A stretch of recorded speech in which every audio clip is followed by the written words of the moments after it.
Are you tired of the same old pro wrestling?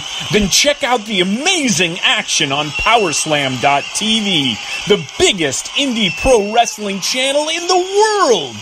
Get over 4,000 hours of the best pro wrestling events from over 110 of the biggest names in the industry from over 15 countries around the globe. Get your free trial today at Powerslam.tv. The following is brought to you by the Social Suplex Podcast Network.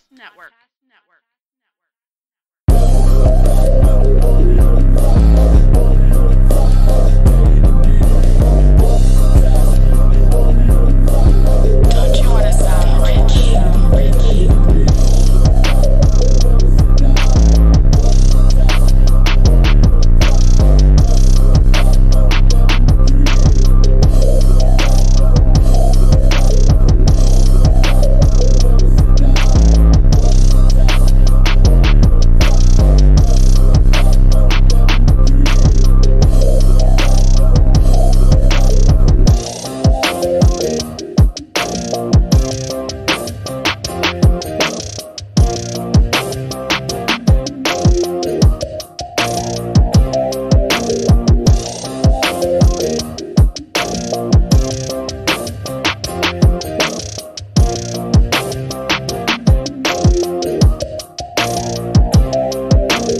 Welcome to the 55th episode of Social Suplex podcast about AEW with a proclivity for positivity. Welcome to All Things Delete.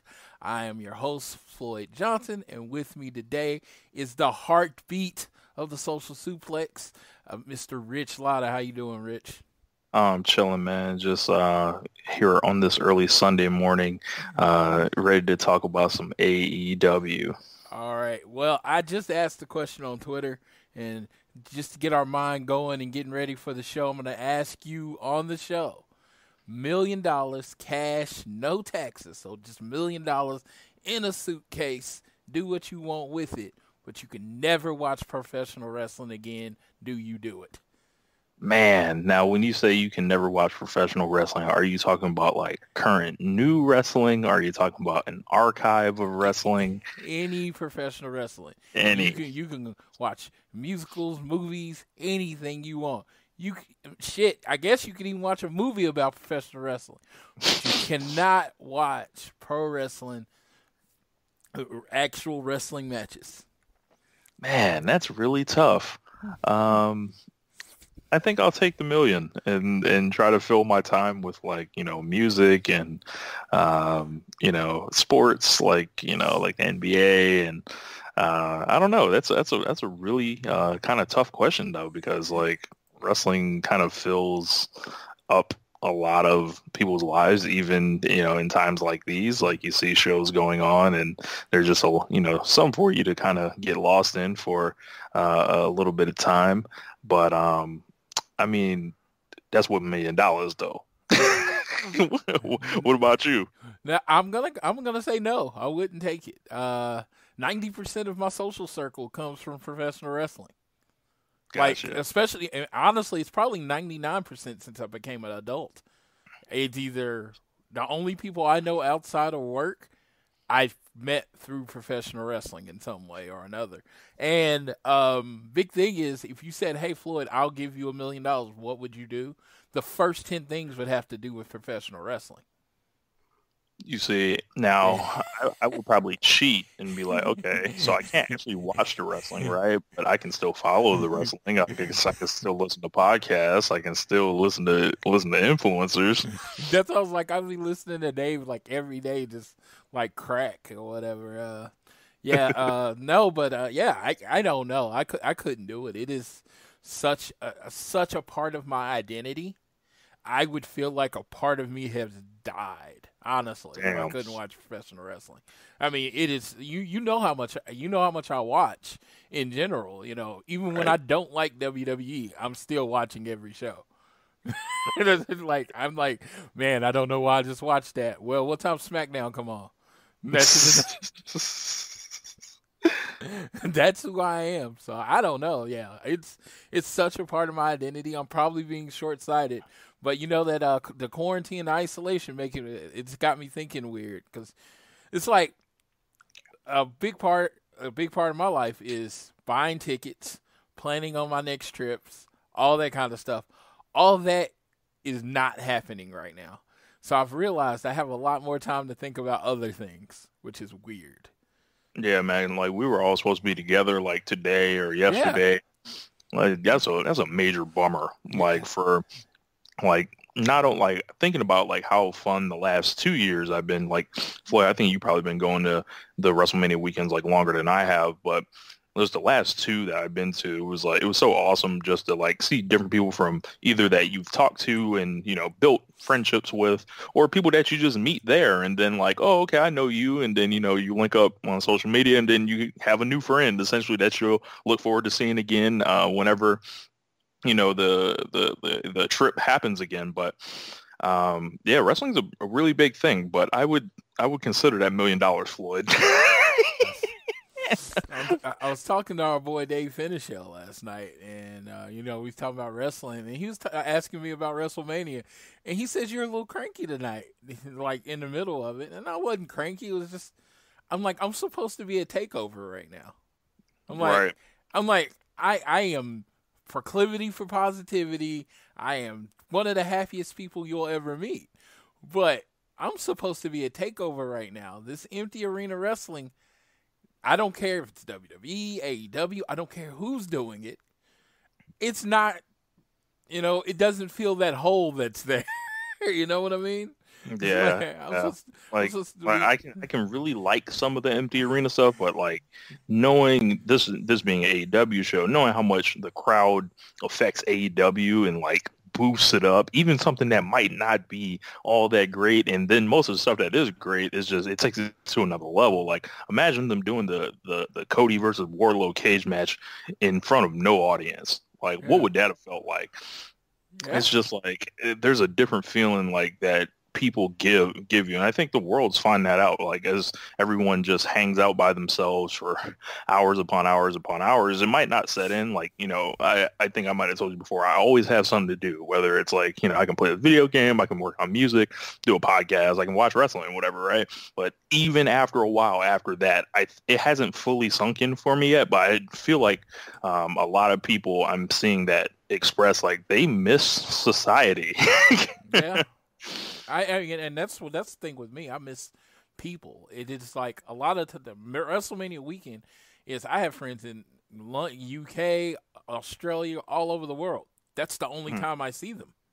Mm-hmm. It's literally everybody makes that trip, and I get to see them for 3 or 4 days, and then again, then there's another year between the time I get to see them again. So it's like, I count on this time, and it's just like I didn't know how much. I'm gonna be real honest.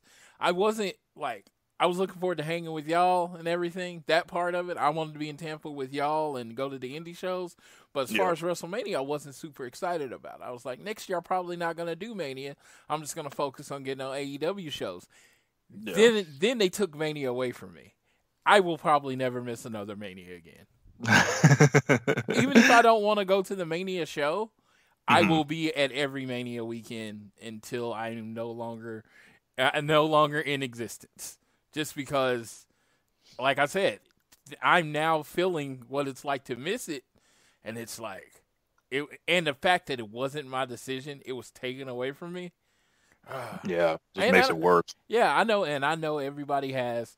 Oh, there's bigger things going on. Yeah, but this is a wrestling podcast, so I'm going to talk about how much I miss wrestling. Yeah. So I'm like, allow us to be selfish for a moment. We've had to think about the world for like weeks now, dude. And it was like Brian Alvarez brought up on the show a couple nights. He's like, "This is the worst escape." Oh yeah. No, it was on Voices of Wrestling. Rich said it. He's like, "This is the worst escape. Watching wrestling just reminds you that there's nobody in the building." And I was like, right. Absolutely. That's how I feel. And it's like, I'm watching the wrestling, and like I said, it's not that I'm not enjoying it or anything, but it was just, it's not the same. It's just not what I was looking for. But let's make this brighter. Let's try to provide some escapism. Talking about some AEW wrestling.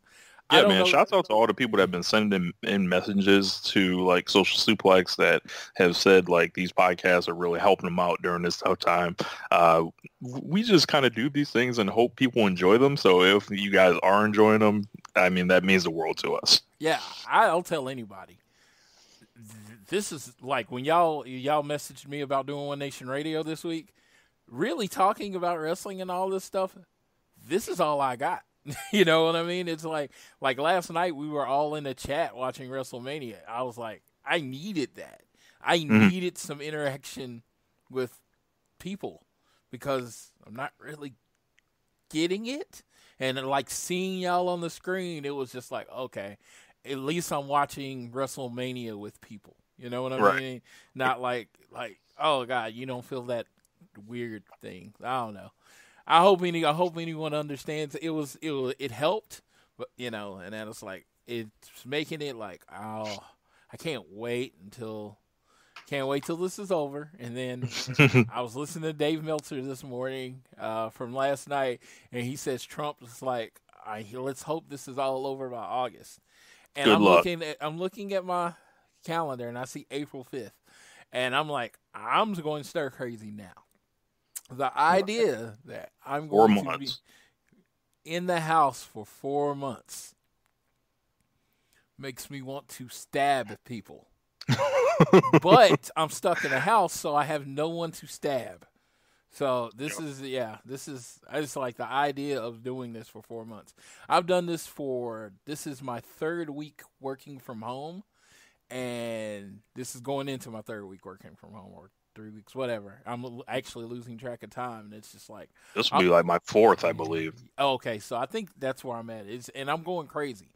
I am absolutely going crazy, and like I had a friend come over and watch WrestleMania last night, Ryan, and everybody's like, "You can't do it." I was like, "I need something, y'all." And I'm like, I'm not going out there. We both work at home, so we really aren't around people. So we've pretty much been quarantined for 14 days. So it's not like we would be giving each other anything because we haven't seen anyone in a few weeks. So that's fun. But did you watch Dark this week, sir? I did. You watched, okay. So AEW Dark this week, recorded the week before like usual, but this is the March 31st edition. We had Sean Spears. Yeah, I'm a real AEW hardcore. I would probably say I've got an 80% percentage on Dark, at least. Me, it's like, even the one episode I missed because I was, like literally traveling to the events, I still made sure I watched it later. So it's like, I'm pretty. I might have missed one episode. I might have missed one, but we again, and this is probably going to be the thing going forward. It was squash matches. It's pretty much AEW Dark has become AEW Superstars. If anyone's back from the 80s and 90s, like you got 3 or 4 matches with the guy that was supposed to win winning. We had Sean Spears versus Sean Dean. I feel like the only reason this match happened is, I forgot about the big news. I'm going to take a step back. Big news of the week. Cody Rhodes announces on Road to Dynamite that AEW is going to have a new title called the TNT Championship, and the tournament will be announced on Dark. Now, Rich, I know you have very, very strong feelings on what the new belt should have been. Yes. Share that with the audience, sir. I think it should have been a trios championship. And I know people that they said they're going to do it on the boat next year and be patient and everything like that. But what I really think is, what AEW already has established as far as either units with 3 or more people or tag teams that have been affiliated with a singles person like the Butcher and the Blade and MJF. The trios championship is different. It's different in the fact that we haven't had one in America that was really contested for since like the NWA, right? And how much did they really hold that up? We have the never 6-man belts in New Japan that they treat like nothing. If AEW, treats their trio championship like it is like another kind of top title, it's more ways to get different people on the show. Like you could pull up like a Sunny Kish. You can pull up, some of the people you see on Dark and affiliate them with other people to be either pin eaters or just start intertwining more people, as well as it'll give something for folks that are singles guys outside the championship picture, a little something to do. And then we know like how the tag and 6-man matches from AEW have gone. Like I can reel off a couple great 6-man tags off the top of my head, like the Elite versus Lucha Bros and Pac at the beginning of the year, Dustin and the Bucks against PNP and Sammy from I think it was the West Virginia show or the Champaign, Illinois show. There's been a lot of 6-man tags. The DDP, Dustin and QT versus who was it? Butcher and the Blade and MJF. Different stuff like that. Like I think the trios belts adds a more unique dynamic, and I'm just definitely afraid of the idea of the TV title, because really what was the TV title, right? In WCW, that wasn't the US title. That wasn't the Cruiserweight title. That was like the dopey title that would be on WCW Saturday Night that literally anybody could win. And the model I think that AEW needs to go for is this belt needs to be able to headline. This belt needs to be able to be, contested in main events. This belt needs to be able to be on top people and know when someone that's not a top person eventually steps into that level, that like the belt isn't going to lose its shine. Like it needs to be like the IWGP Intercontinental title used to be. It needs to be like the Intercontinental title in the 80s and early 90s. Like it needs to be, and I think there are a lot of trappings there. Like, and, this company's extremely like well booked for the most part on the men's side. So I have confidence that they'll, do this correctly. And I feel like this has really been the plan since when Cody, the thing was Cody can't be the first champion. So it's like he has to operate he's a hero with a scar. There's like this flaw in him or whatever. People still love him anyway, but this will allow him to, head towards it. And has how the tournament's set up, like you can kind of see either he's going to get it or Archer is going to be used to make Archer. So I feel like that's a win in that scenario, but I like the idea of the trio stuff more because you can have more reckless, wild matches and also use it and as a new headlining thing. Like, could you imagine if the Shield, when they were doing all those 6-man tags on Raw back in the day, had like a trios belt, like because they were like the hottest thing on the show. So I don't know. I'm kind of I wrote on Twitter that I think they took the coward's way out. I was kind of just saying that tongue in cheek, but I think the trios belt are where it's at. To use Cody's own words against him, which, I would never do this. He talks about everything in AEW being fresh. A trios division that's actually focused on and made a focal part of the show would be fresh. Secondary, mid-card, whatever you want to call the title, is not fresh. You know what I mean? Right. Yeah, and it's a 2-hour show. It's 4 pay-per-views a year. That's almost like when they added the NXT North American title to NXT. I can take it or leave it because I felt like you could have like got Keith Lee ready for the main belt back towards the end of last year, but now he's had to kind of hold the North American belt. And I don't think there's anything necessarily like wrong with it, but it's also not like thriving. Like it's not like you can just headline with a North American belt or on a big show or anything, or it's just like another thing for more people to do essentially, rather than it being needed or special. Yeah, and again, I'm very excited about it because Cody did the whole angle where he couldn't win the title. And, Mhm. you know, most people are, I'll tell anyone. I thought it was a bad move because to me, it's like if you're treating wrestling like real sports, right? And you're counting this like you're treating it like a live sport. It would be like being a Chiefs fan or a Patriots fan and being told that they can never win the Super Bowl. Why am I watching? You know what I Mhm. mean? The eventual goal should be your guy, whoever that is, to eventually be champion. And if they can't be champion, why do I care at all? Now, you Right. know what I'm saying? So I think this is kind of trying to write themselves out of that a little bit. So now Cody can be a champion. You know, so he does have a belt to chase.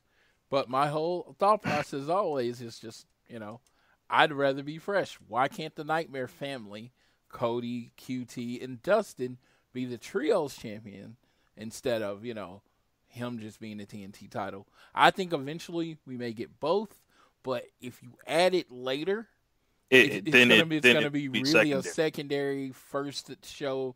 You're gonna have like you're gonna have like Colt Cabana and a couple other people being the title, and Right. it shouldn't matter. Like the dominant faction should be like the trios champions at that point.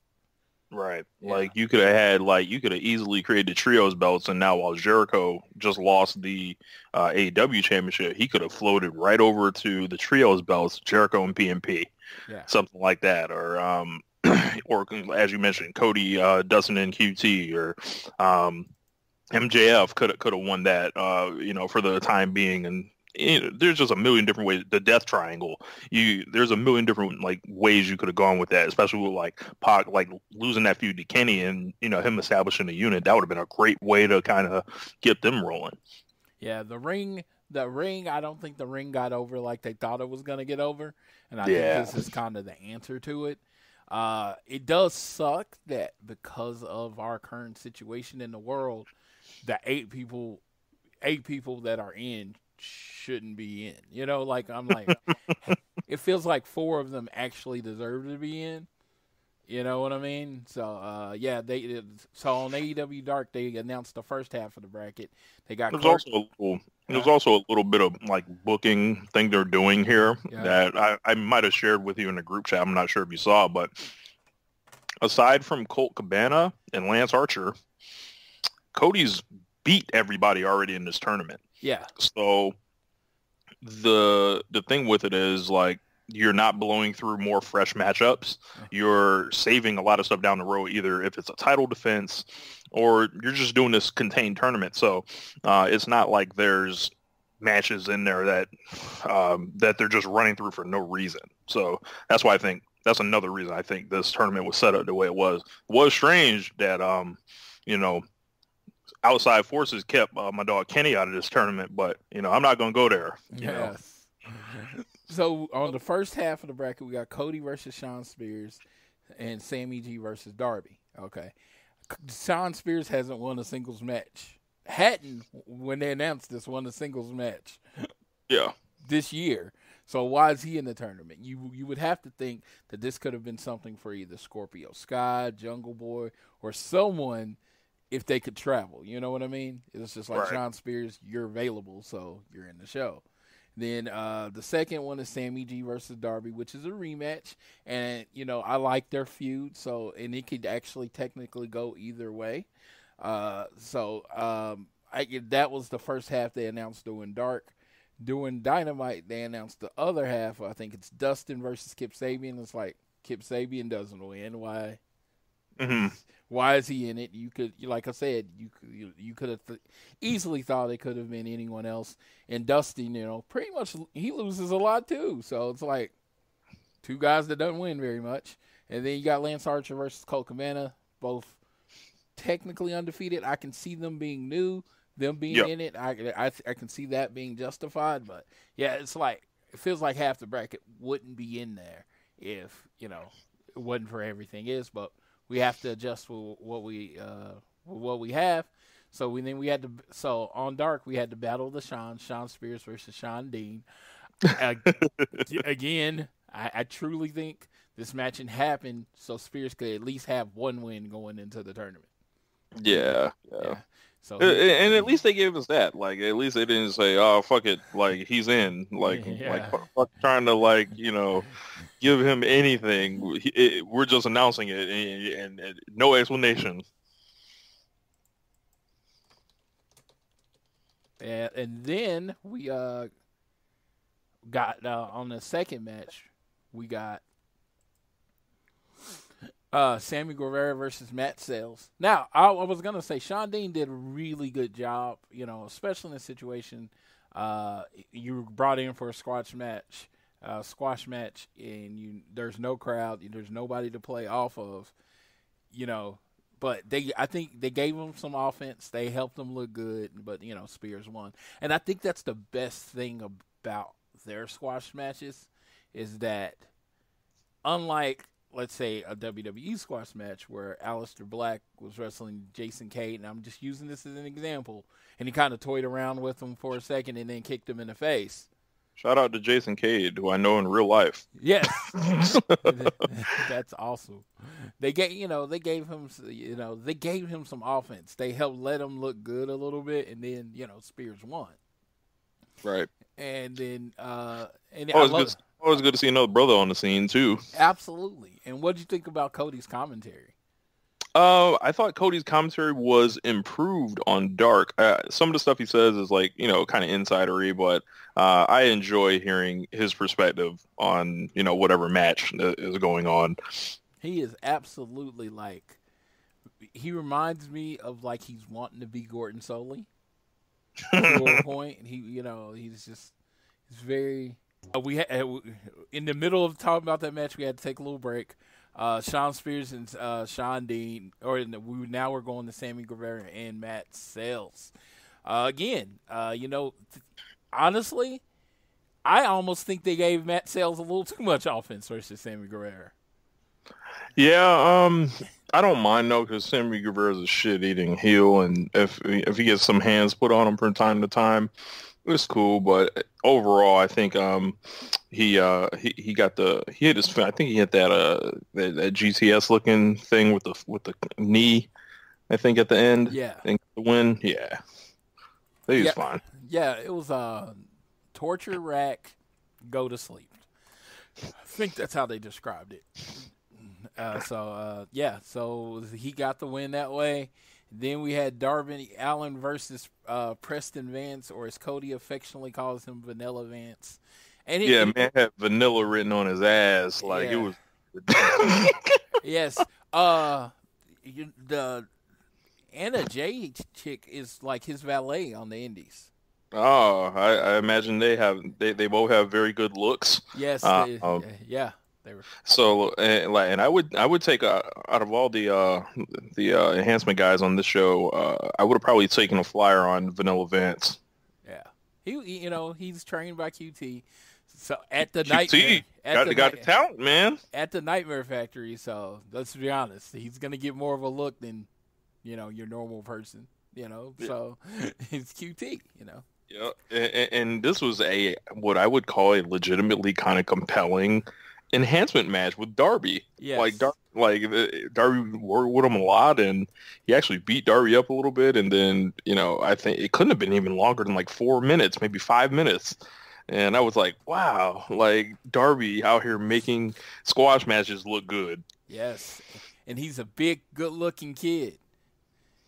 It's weird. I always say wrestling is the only world, and I'm older, so please believe when I say this, where it's okay for a man to talk about another man being good looking.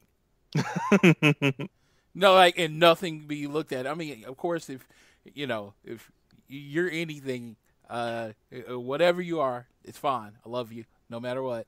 But growing up, Oklahoma kid, you didn't say men were good looking. You just didn't. It's not something you did.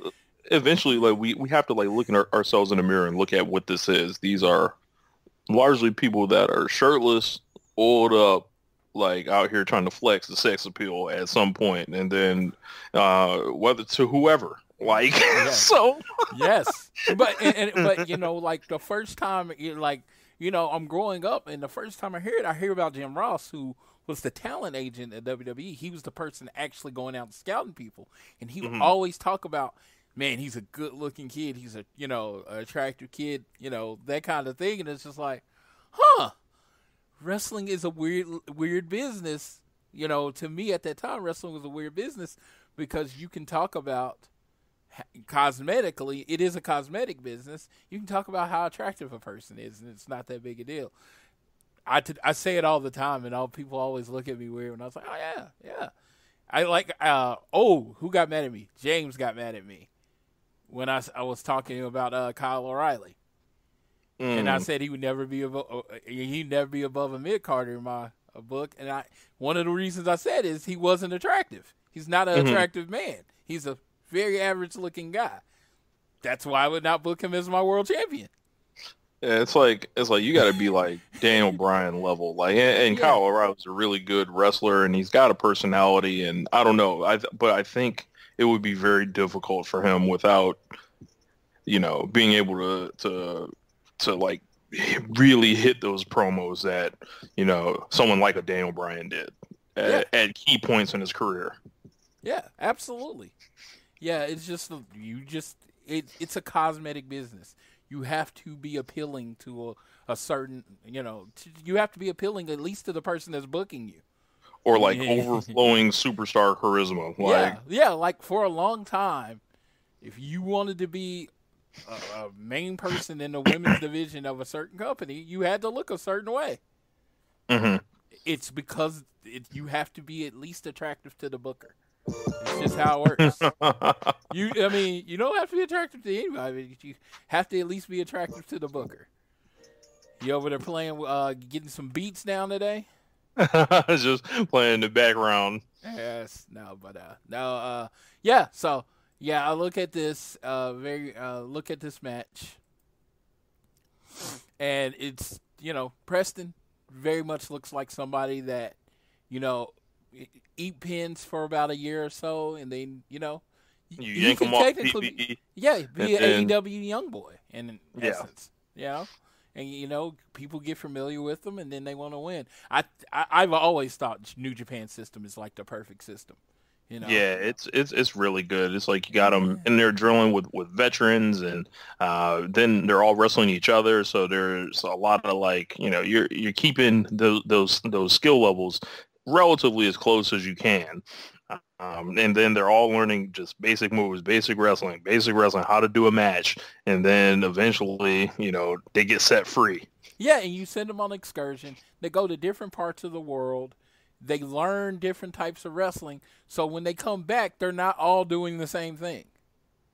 You know what I mean? The thing about WWE is, and I'm really not shitting on WWE, it's just a hole in their developmental system is that you go from the developmental to NXT and you learn to work the certain way, and the wrestlers look very, very similar.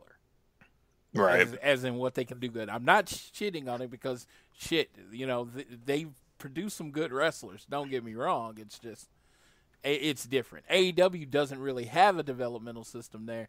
And what I'm saying, as this is AEW podcast, I would probably lean closer to the New Japan system than I would to the WWE system, personally. Yeah. Because Okada and Naito learned how to wrestle. I think they're both from the dojo. They learned how to wrestle the same way, same system, but they couldn't be more different of wrestlers now. Yeah, and I think a lot of that had to do with sending those guys to Mexico, and especially in Okada's case, he was originally, I believe, he started with Ultimo Dragon, if I'm not mistaken, before he was in the dojo. If he even went to the I think he was a young boy. Yeah, he was. But originally, I think he was in Mexico when he was 15 years old. So throw in an excursion to Impact where he's hanging out with, the Young Bucks on his off days and Motor City Machine Guns and all those guys. And, you pick a lot of stuff up along the way, just in his life experience too. Yeah, you do. And it's like I said, everything you learn and every different occasion makes who you are as a wrestler, and it's just when you have a bunch of people with the exact same experiences, unfortunately, you do end up with people that wrestle the same. And it's just like, That's why when someone like Daniel Bryan comes in or Seth Rollins or somebody that does it differently, they like shoot straight to the top because they stick out as opposed to the people all doing the same thing. Right. Yeah. But so then I think that we get to Darby Allin wins with he did the leg pin, didn't he, or did he do this? He did the coffin drop. He did the coffin drop. I was like, I was just wondering why they did the leg thing. I guess they're like New Japan.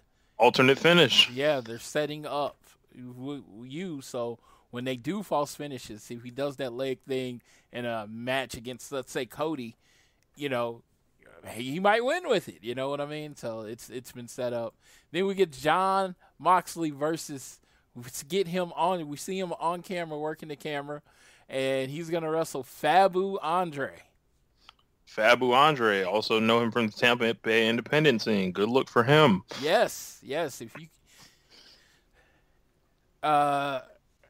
you know, you gotta look at, you know, just get you on TV. People see you. They had Young Bucks on that AEW podcast this Wednesday, and they talked about. The thing that they noticed is how much TV, just being on TV 1 week or 2 weeks, makes people know you. They blow you up. People buy your shirts after they see you on TV once. Right. Because that means you matter. So, Fabu Andre's on TV. We didn't get a match. Jon Not a long one, at least. Yeah. Jon Moxley gets attacked by Jake Hager, and he chokes him out. Then wakes him up to let him know that he's the one that choked him out. I thought that was an amazing touch. An amazing touch. Yeah, I like the rock bottom into the head arm choke. That's kind of like an impact move, and then you put him out. Yes. Rather than just like, oh, he's holding them, and I don't know. Because some of the MMA stuff is hit or miss for me because, you know, the MMA stuff, I like it when they're striking with each other. I'm not really into them rolling around and holding each other. Yes. Yeah, but the idea of waking someone up to let them know, guess what I just did? It was me. Yeah, it was me. I did that to you.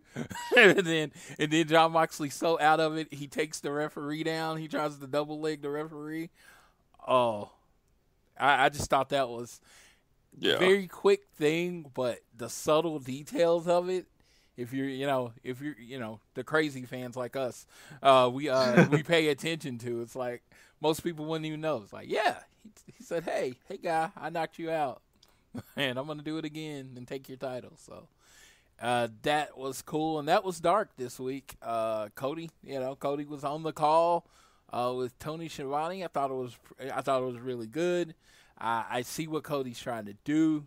And it's funny, I'm like, if you are an 80s wrestling fan or know someone that likes 80s wrestling and you want them to be referred, you like to hear your wrestlers being referred to, Cody does all the call-outs. He shouts out everybody from the 80s.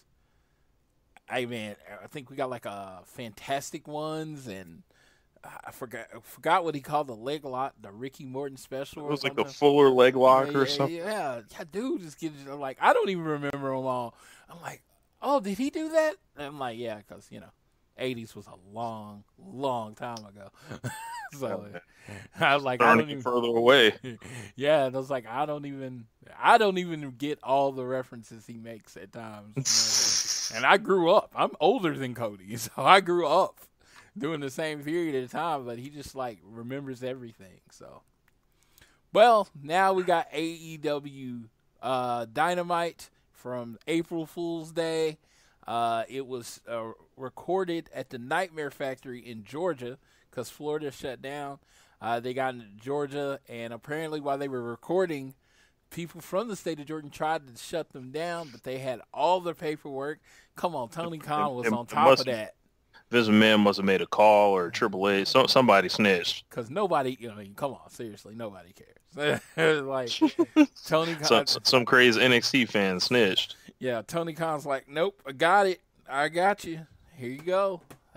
He had his I's dotted and his T's crossed, and they had gotten permission to finish taping. Apparently, they taped enough to go through May, if necessary. I'm happy about that. I'm happy about that. Lots of AEW is still coming at us. Yes, lots of AEW coming at us. They're looking optimistic because they're like, they got enough taped up until what was supposed to be Double or Nothing. But, from the news report we got from Mr. Melter, they're not looking to do live TV again. And I mean, like, audience and get-togethers again until August. So, right, we may be getting wrestling up till May and then reruns until. I hope that doesn't happen. I don't know what they're gonna do. Hope they're able to do something, get some kind of special waiver, but we will have to see. So we got Tony Schiavone and Cody with Pharaoh kicked off the show. The dog was in the building. Our boy James from One Nation Radio wants the dog to get kidnapped. I don't know why. No, that's me. Yes, that's me. It's like somebody got to get some heat on the dog eventually. Yeah, that's like the dog is probably the most loved non-wrestling character that they have that's associated with the Elite. Or somebody has to pull up with another dog like that's like black or whatever. Yes, and just like be like the dogs don't have to get near each other or anything. I'm not advocating for dog fighting everybody, but if someone just pulled up another dog like as an avatar, essentially. Yes, MJF has to have a opposite dog. It just has to happen now. He just has to a dog that just hates Cody. Oh man, dude! I could start getting all sorts of vignettes in my head that they could do with the dog like pissing on Cody's picture. It would just be amazing. They announced the second half of the bracket. The first thing: Superbad Kip Sabian versus Dustin Rhodes, and then Lance Archer versus Colt Cabana, undefeated versus undefeated. One streak has to end. Someone's soul has to go. Yes. I like fun in wrestling. I'm a lot different.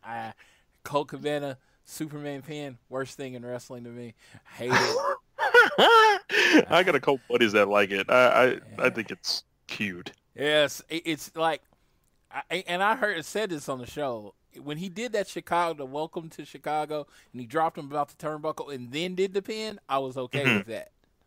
But when it's just that as the offensive move, yeah, I have a problem with that. So we get Kenny versus Trent, your boy Kenny Omega versus Trent in the arena match.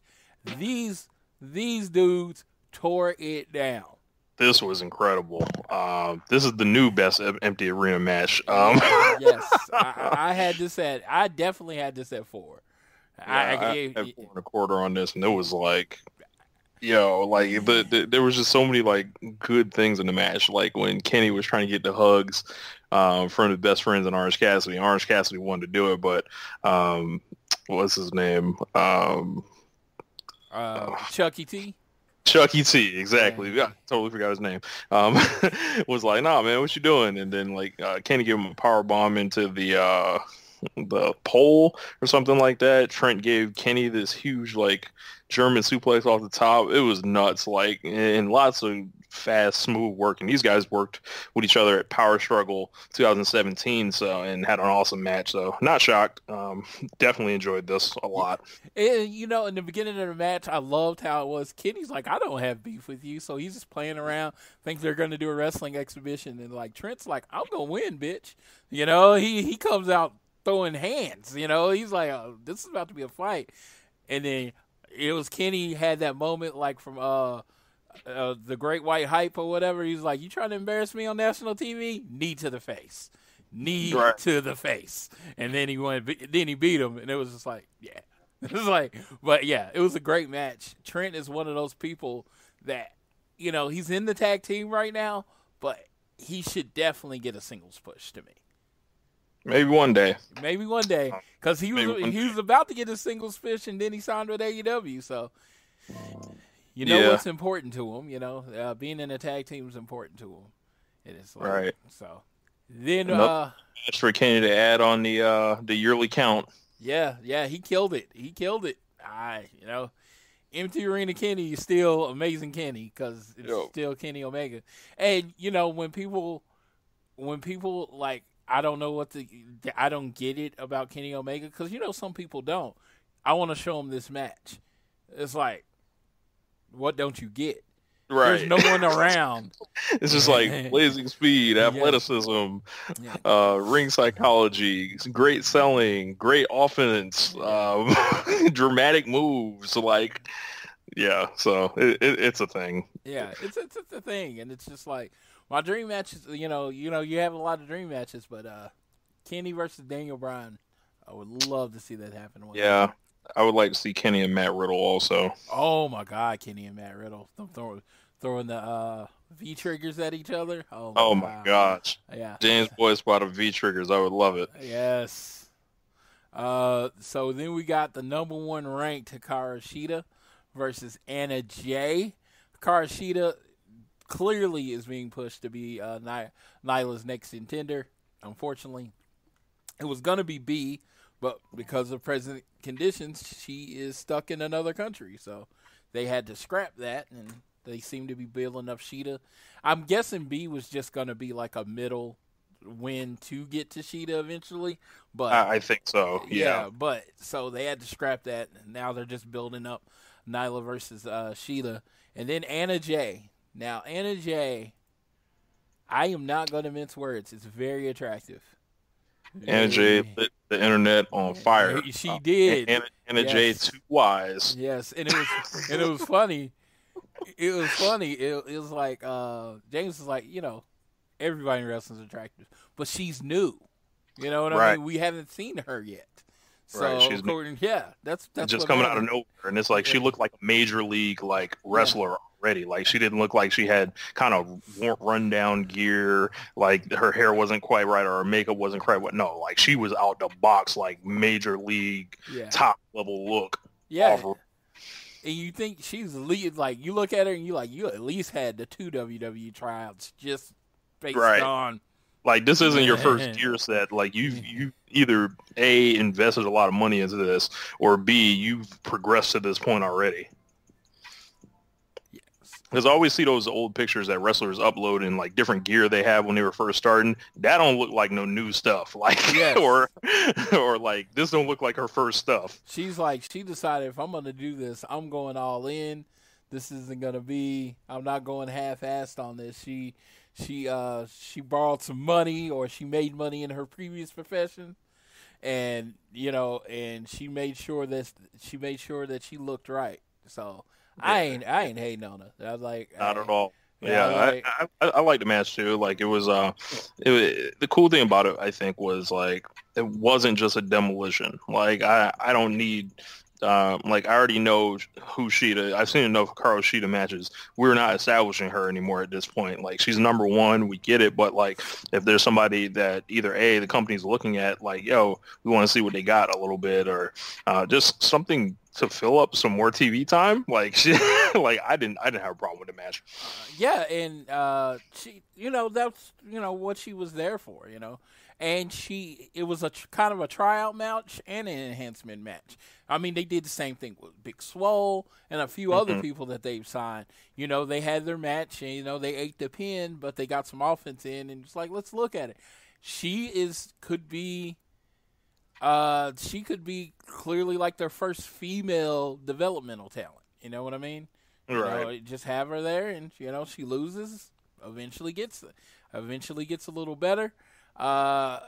And people are already interested in her. Everyone I've talked to, every show I've heard has liked the Anna Jay. Yes, Sheeta approached Britt Baker at the ringside.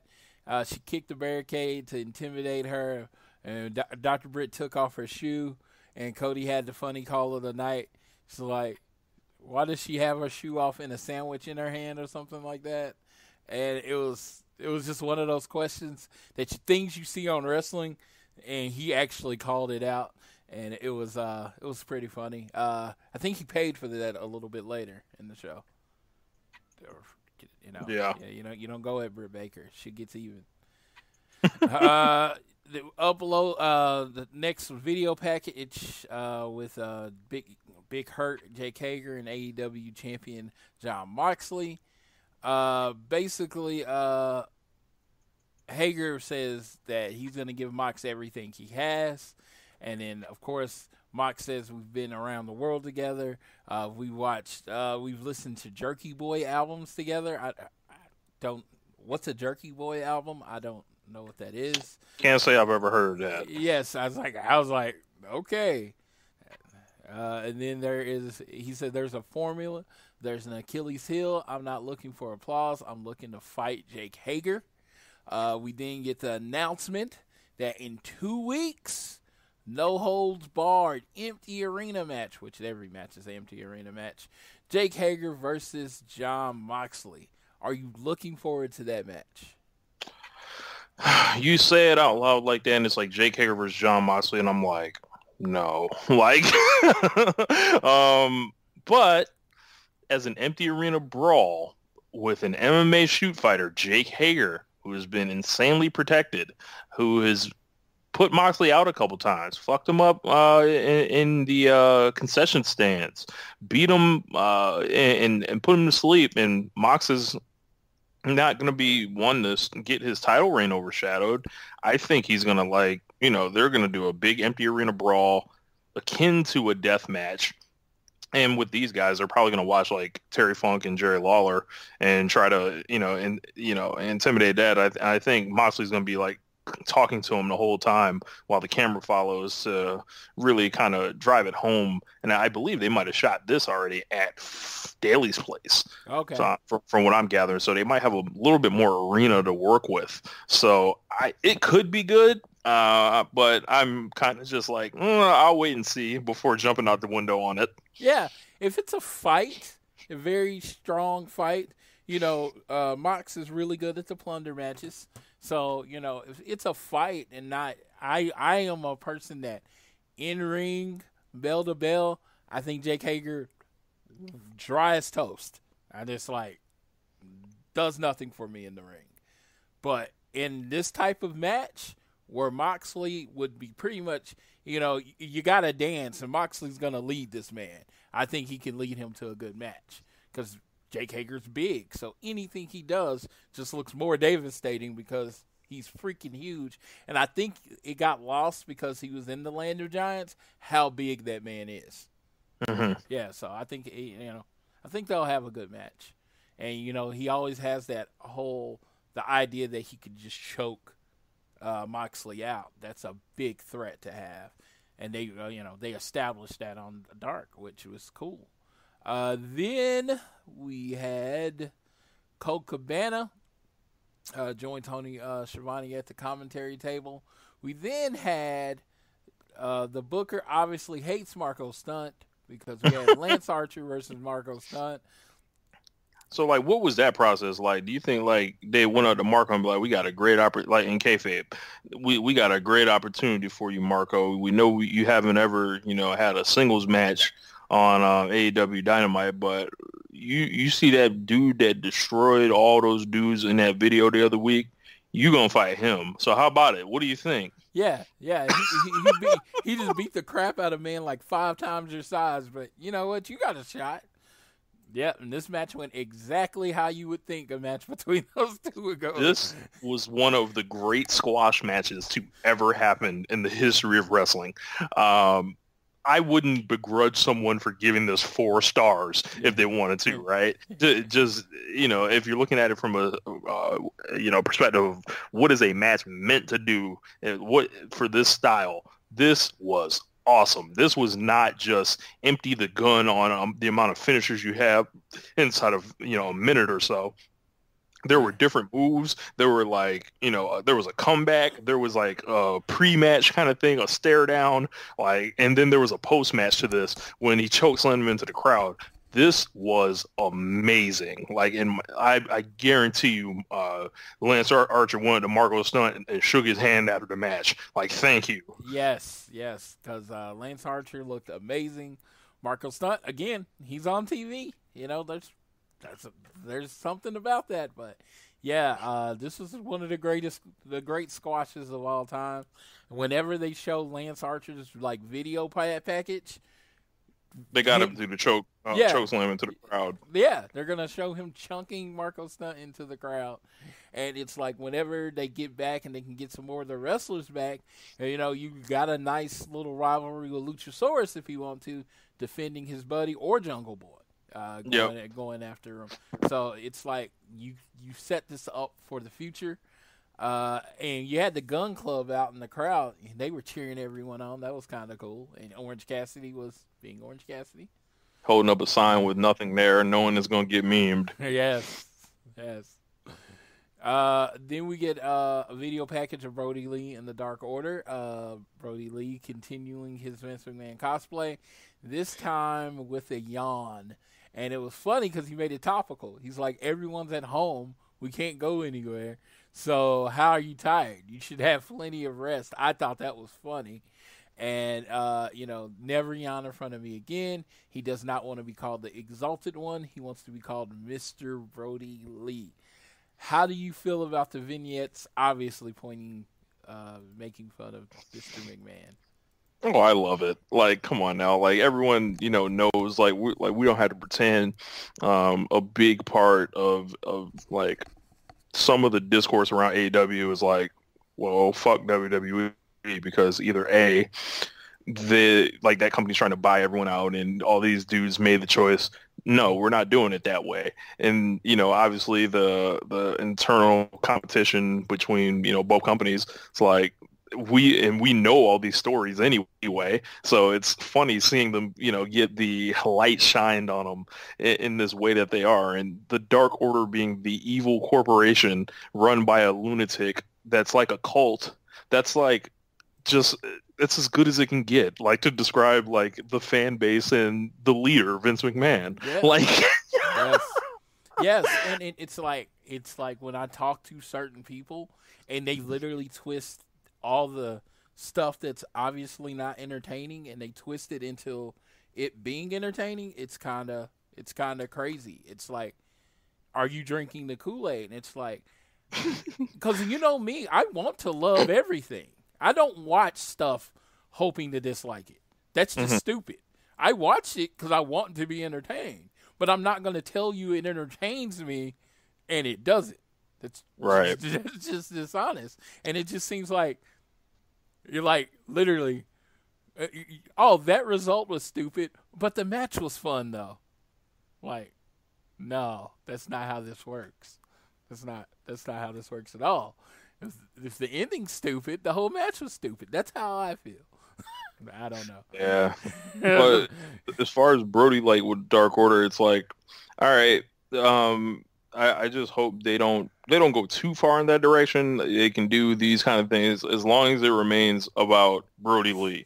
Like, it cannot fully turn into I am Vince McMahon. Like, it can't fully turn into that, I think. Yeah.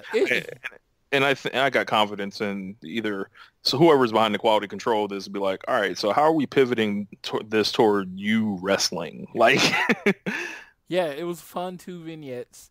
And, of course, some people was like, it's old already. And I'm like, I'm not one of those people. But, I don't think they should go too much further with this. This should be about this good wrestler, trying to win. And, so I look forward to that. And so we get QT and Dustin, the Natural Nightmares. QT. Yes, versus with Brandy Rhodes versus number 8 and 9 of the Dark Order. I thought that was kind of funny name. I love it. Yes. When do we see 10 and 11 and 12 and 13? It's like whenever they get dispatched, go ahead and roll a couple new numbers out. Because, technically, Evil Uno, and then Stu technically is Stu Dose. So he's technically 2. You go down the list. So they're 8 and 9. So I'm wondering who the middle numbers are. That's going to be funny. This was a squash match, Well, and you can use like all those numbered geeks or whatever as either tryouts for guys that you're looking at, or just doing indie, like we need a couple indie guys from the city, to basically be used in a fashion that's forwarding something for real. 34 and 35 are random indie guys from Salt Lake City, Utah that we'll never see again. Like, you can use it for either one, I think. Yeah, I was gonna say, man, you can get good old Vanilla Vance. So you can get some reps that Right. way. Be like, when he main eventing one day, you can be like, dude, I was number 9. That Right. was me. I was in that costume getting beat up. You can use that. You can use that in the future. But it was, it was a match. So after the match, number 8 takes the pin with their finisher, which is like I don't even know what it's called. It's a double team DDT, reverse DDT almost. Trying to think. Hold on a second. And yeah, when so they hit their double team finisher on number 8, and they get It was like a reverse suplex into a running like diamond cutter or something. Like I love that move. Yeah, so they get the pin. Brody Lee then comes out, stares down Dustin. You think he's about to attack him. He walks right past him, and then he goes and power bombs number 8 for losing. So that is your punishment for losing. I like I said, I'm liking everything they're doing with Brody Lee as the Exalted One. Only thing I'm upset about, well, I wouldn't call it upset. Well, what sucks is we're not getting to see more action with him, interaction with him and like Evil Uno and Stu, as in what the power dynamic is going to be there. But again, as you brought up before, it's going to be, if you ever wanted to do a trios division, this is going to be perfect. You're going to have this there. So I'm looking forward to that. And hopefully, like, they were able to get in some of the people that, because, like, a lot of people can't travel for this thing. So, like, I don't think we're going to see the Bucks for the next month. I don't think we're going to see, like, SCU for the next month. Like, so hopefully, like, I don't know where Grayson and Udo are located, but they've got to make sure they don't get lost in this. All right. And the next, we're back, and the next thing is the Jericho vignette. What did you think about this, Rich? This was the brilliance of Chris Jericho in a nutshell. He was in the tub with leather pants on and a belt, drinking the bubbly, of course, talking that shit, and then eventually the drone flies in. He talks shit to the drone, and then he once again offers the drone to join the Inner Circle, and he has a little mini Inner Circle shirt for the drone. And it's not at all ridiculous. Like, and then, the drone steals the shirt, and Jericho promptly releases the hounds, and Jericho just keeps the dogs ready. Like, no matter, that could have been any type of threat that was, intruding upon the Jericho residence, that he had the dogs ready for. And not only did he sick the dogs on a flying object. So that was like, it was just absurd. But, Jericho is excellence. He told us a long time ago. Yeah, I don't know if there's like a hotter character in wrestling right now than Chris Jericho. It just seems like anything he does becomes a meme. It becomes, the internet's talking about it all week. He just has the pulse on what entertains people. It's like, he's one of those people that, when people say, well, you just can't entertain this new generation of fans, Jericho's figured it out, and right. Yeah, he's been around forever. Just be a compelling character, that's what he is, and it's just like, yeah, like he's the best. I mean, he really is. He really is. It's like when some people say they're the GOAT, you just kind of like, you question it. Jericho, you like, yeah, because he's been good and consistent. He knows when to go away. He knows when to come back. He knows when to play face. He knows when to play heel. And it's just like whatever he needs to do, it seems like he's always ahead of the curve. And he just can get anything over. So, I don't know. He's just really, really good at this. Right. Yeah. So, he's just really, really good at this. I was very entertained by this. I was like, you know what? And it's funny because, I feel like you could put another wrestler in Jericho's same situation, same material, and it would bomb. Yeah, and it's all about like what you do with it. And the thing is, where Jericho is special is those are his, like, no one else would get those ideas because those are Jericho's ideas, and he's a one of one. And it used to drive me nuts when people used to call him, like, be like, oh, you're just the next Shawn Michaels or anything like that. This guy's completely different, and I think he's, for his career, like, I think he's better. So, like, it's like, you this think guy's he's better than who? Than Shawn. Oh. Yeah, and I know people are going to get upset with me about that, but that's just what it is. Like, look, like, there's, like, this late in his career, reinventing yourself a million times, a million different great characters all over the world. Like, he can't be touched. Like, and it's just like, something as simple as like arguing with a fucking drone is just like, and just have you fucking crying, laughing, like, and then he can come back and be mean and sadistic, and then he can come back and do main events. And at this advanced age, it's like he's a complete pro wrestler. Yeah, he is. He is. We didn't get an update on Nick Jackson of the Young Bucks. Matt was at their home, and they showed. They said we can't go anywhere, so we brought a ring to you. Looks like they had a ring set up on a tennis court. That's their backyard, yep. Yeah. Oh, I guess that's Nick's property. Wow. Okay. That money, calm money long, as you would say. Long. Yes. Matt ran Nick through some jills, and he said, how'd it feel? Are you ready to get back in there? He said, not yet. Not yet. They're waiting on you. Nick looks like he's going to have a lot of time to get healed. Now we get the main event.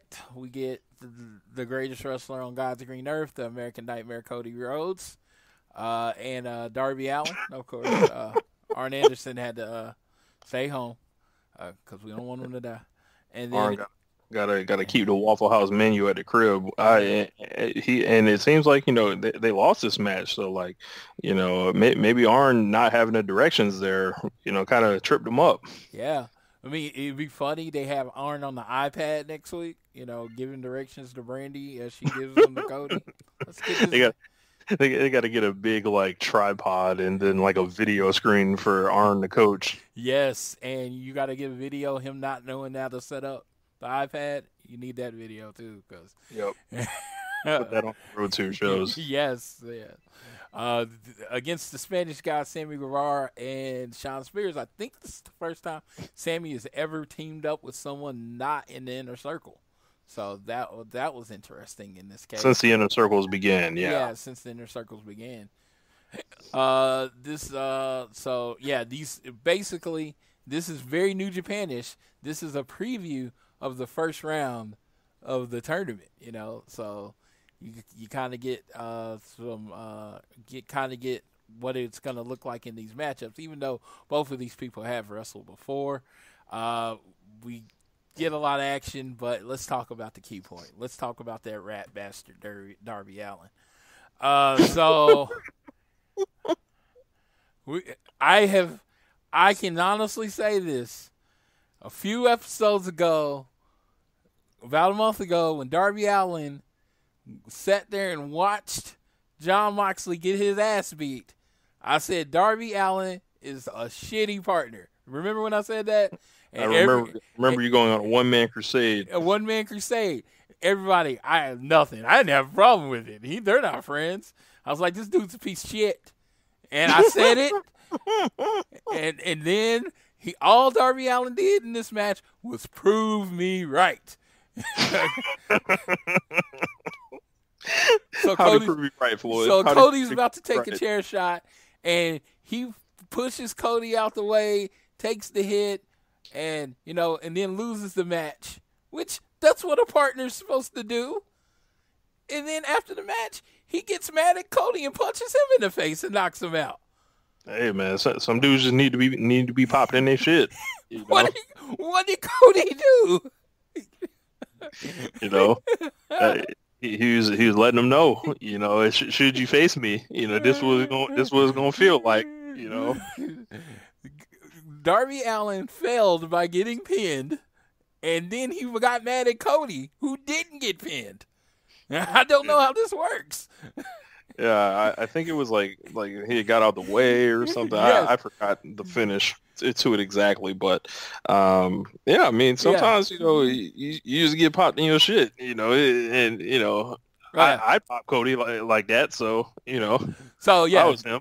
This is the exact scenario. Spears pulled out a chair to use on Cody, but Darby takes the chair and makes the save, stopping Cody from getting hit, which is what a partner should do. This is nothing outside the norm of regular tag team wrestling. Then he gets rolled up. Like, you made me lose. You made me lose because I was being a good tag team partner.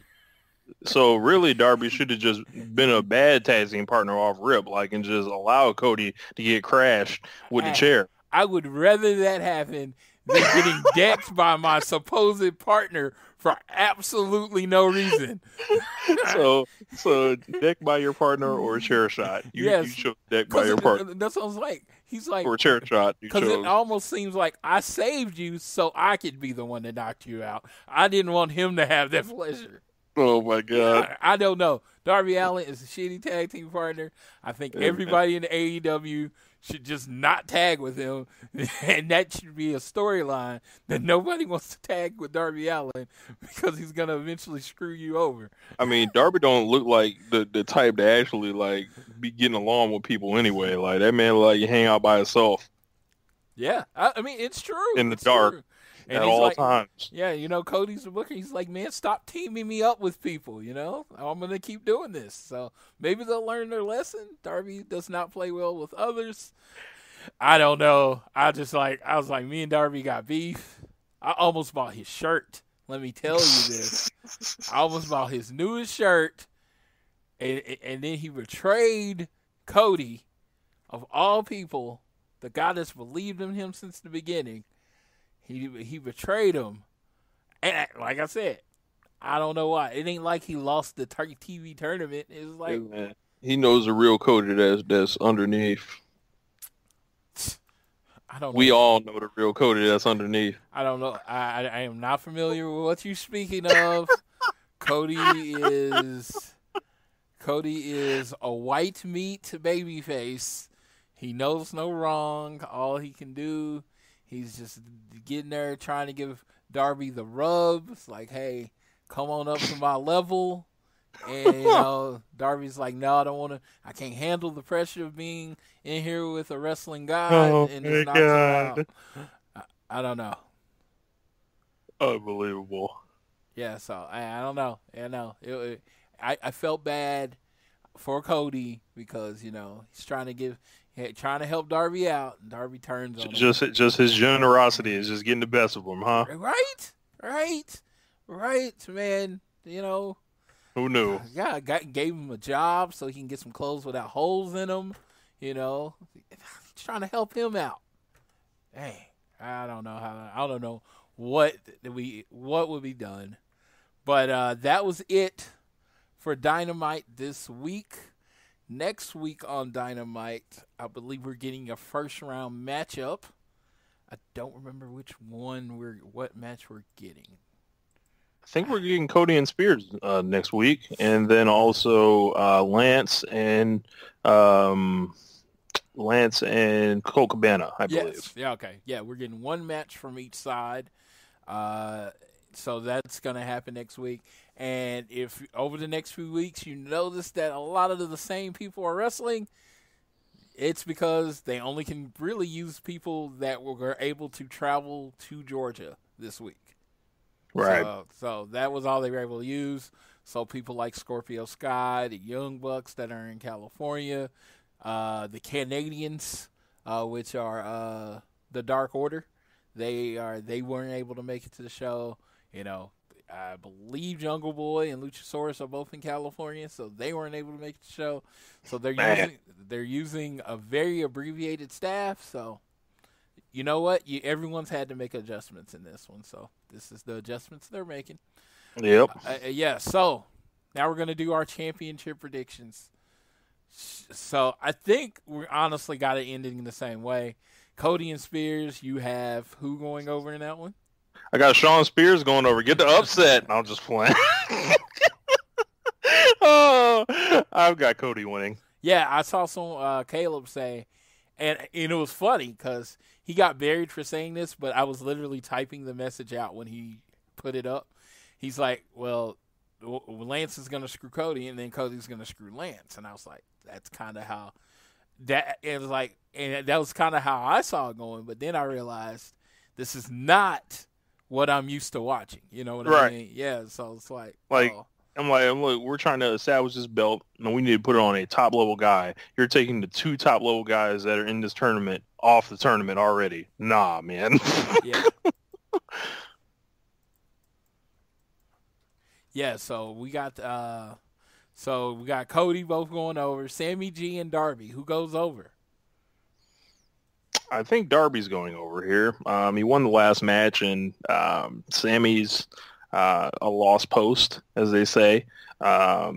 And they did that punch for a reason, and I think it's either in the absurd scenario that Cody's eliminated, he would then face Spears and get that win back, or he faces Cody again. I am kind of concerned about him losing to Cody once again, but that's I don't think it's anything that eventually one day he's going to beat Cody. So maybe it's later on. Yes. I got Darby going over. So Cody can get his revenge on that traitor. Cody can get his revenge. Then we got Dustin and Kip Sabian. Dustin? Yeah, I got Dustin here because I'm never picking Kip Sabian. I think the best thing Kip Sabian has done since he's coming to company was when he wrestled Kenny, and then the second best thing was when he was in the crowd or taking all the bumps for the women. Yes. I think that's his next best role. And then we got Archer versus Colt Cabana. Of course, all this build-up for Archer. He can't lose. Murder Hawk. Yeah, Murder Hawk.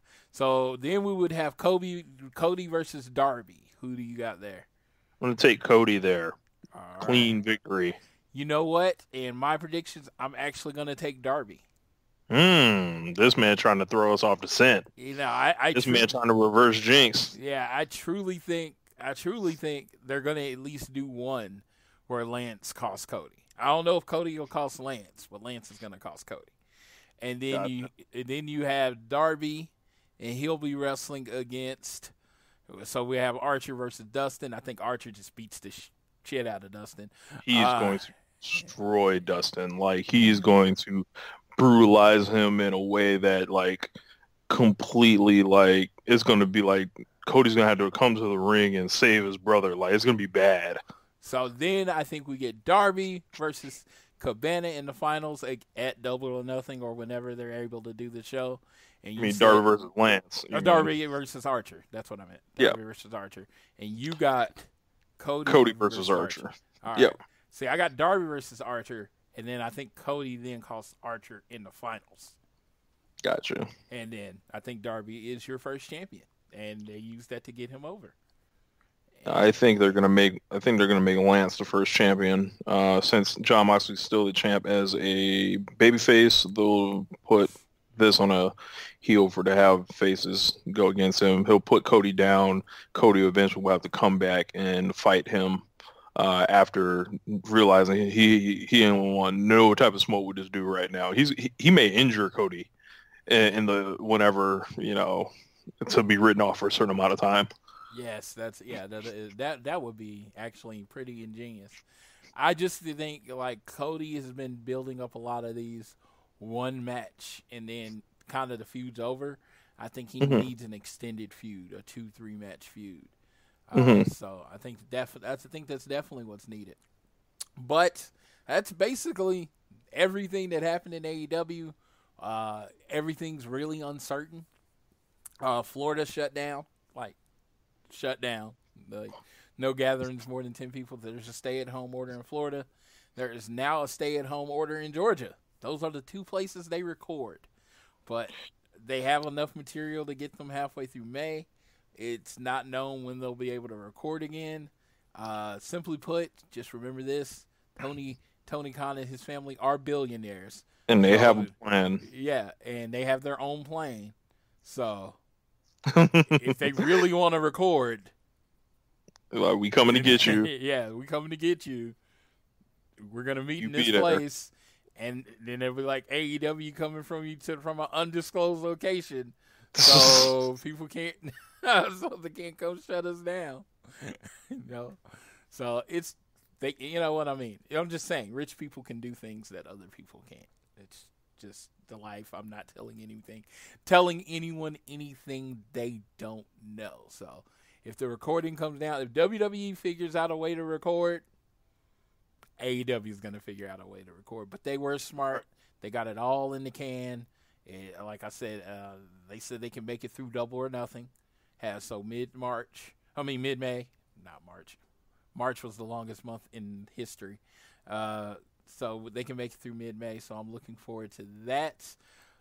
Rich, as I did last week with Amy, do you have any advice for people dealing with the isolation? Any matches or wrestlers that you're studying that you should want to throw out there for people to get? Definitely.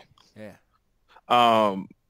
2 weeks ago, I went on a binge of watching old Kenta Kobashi matches. Really enjoyed a lot of those from All Japan and also Noah, where he was the champion, the Global Honor Crown champion, the GHC, from 2003 to 2005. There's like a 9-hour YouTube video that's really great. And last week, I was watching some Manami Toyota and Aja Kong and Bull Nakano stuff. There is a 1994 match, I believe, between Aja Kong and Manami Toyota. It is like a modern New Japan main event. It is incredible. Easy 5 stars. Go out of your way to see it. It's right on YouTube. Manami Toyota versus Aja Kong. You'll know you're watching the right one when they're in the dome, I believe. And it was just incredible. I can't recommend it enough. And try to just go down different, binge watchings in that. So I definitely recommend checking out some Aja Kong, some Bull Nakano. I watched a Bull Nakano match with Aja Kong with Manami Toyo also. Now I find myself like kind of gravitating toward the Hoss women like Bull or Aja, and then come to find out they were teaming up together a couple times. So move over, Kane and Undertaker. I'm all about this Bull and Aja. Yes. That's great. That's a great idea. What I'm doing is I am watching, when Shawn Michaels came back to the WWE, I am watching all the pay-per-view matches from then till his retirement. Wow. And, me and Dave Finishell were talking about that. We're actually thinking about actually doing a podcast where we discuss, each year of Shawn Michaels' pay-per-view run. Because if you honestly go look at all his matches, he had a pretty magical run that last. The legend of Shawn Michaels was that period of time.